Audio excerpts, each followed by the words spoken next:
Hello everyone, Technoblade here. If you're watching this, I am dead. Those were the final words shared by Technoblade, a creator who inspired millions, dominated Minecraft PvP, and left behind a legacy that still lives on today. So I decided to build a memorial worthy of a king. To start, I modeled the head using Axiom. A simple sphere became the base, and with the weld tool I slowly stretched and reshaped it into a giant pixel. Finding the right proportions was a nightmare, because Minecraft's 8 limit meant I couldn't make the statue as large as I wanted. After countless adjustments, though, I finally found a scale that worked. Then I moved on to the tasks. Using Axiom's path tool, I generated the curves around the mouth before thickening them up to make them look far more intimidating. With the face complete, it was time for the crown. I created several circular structures, added thickness and transformed them into a massive royal crown. To finish it off,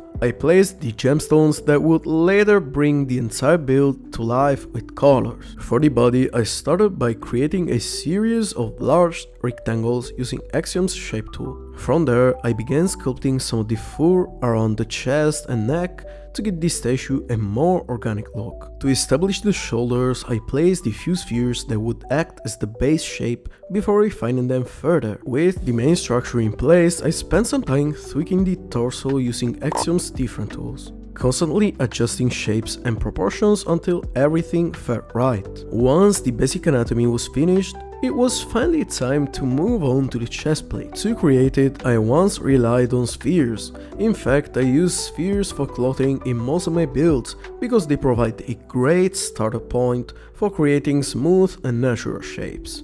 I began with the front section, carefully trying to match Technoblade's iconic design as closely as possible. After finishing the main shape, I added the golden outlines that would later give the chestplate its royal and polished appearance. I then repeated the same process on the back, shaping the armor and adding the golden trims all around it. And just like that, the foundation of the chestplate was finally complete. With the arm framework finished, it was time to add some detail. Using a series of custom shapes, I sculpted folds into the sleeves to make the clothing feel far more realistic. It was a subtle change, but it made a huge difference. After that, I went back and adjusted the proportions for a second time. Building at this scale is tricky because even the smallest imperfections stand out immediately, so I kept tweaking the model until everything finally looked right. Next up were the pants, and honestly getting the legs right was a struggle. For the arms, I started by placing a few spheres and then refined the shapes until they matched the rest of the statue. The hands were definitely one of the most annoying parts to make,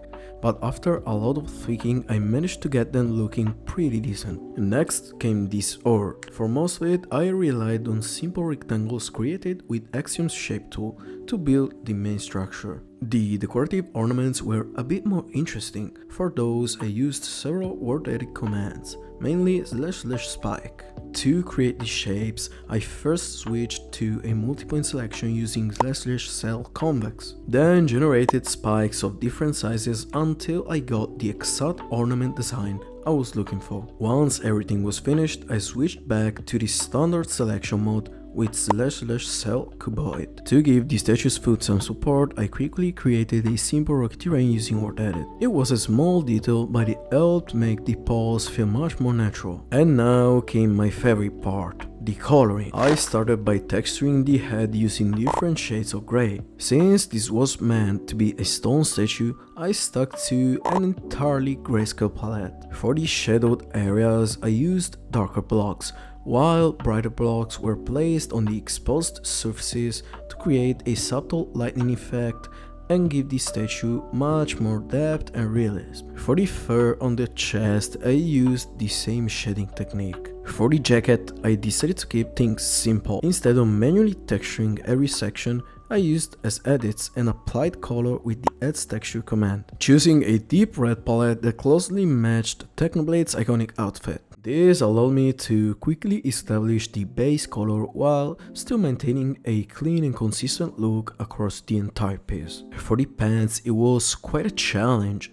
I had to experiment a lot with different shades of black, carefully working on the lightning effects and the way the folds would naturally form. It took several attempts to get it right, but in the end I managed to achieve a result that feels fairly realistic and true to the vision I had in mind. For these sleeves, I continued working with black tones, adding a golden trim along the edges. I have to say, they turned out really well. For the arms, I used the same grey palette, carefully placing the shadowed areas in the right spots. This actually helped add depth and shape, making the build feel more realistic and well balanced. For the feet, I used the same grey palette, keeping everything consistent with the rest of the build. For the swords ornament details, I used an X texture effect with a golden tone to give it a rich, decorative look. The handle was colored in a deep shade of red,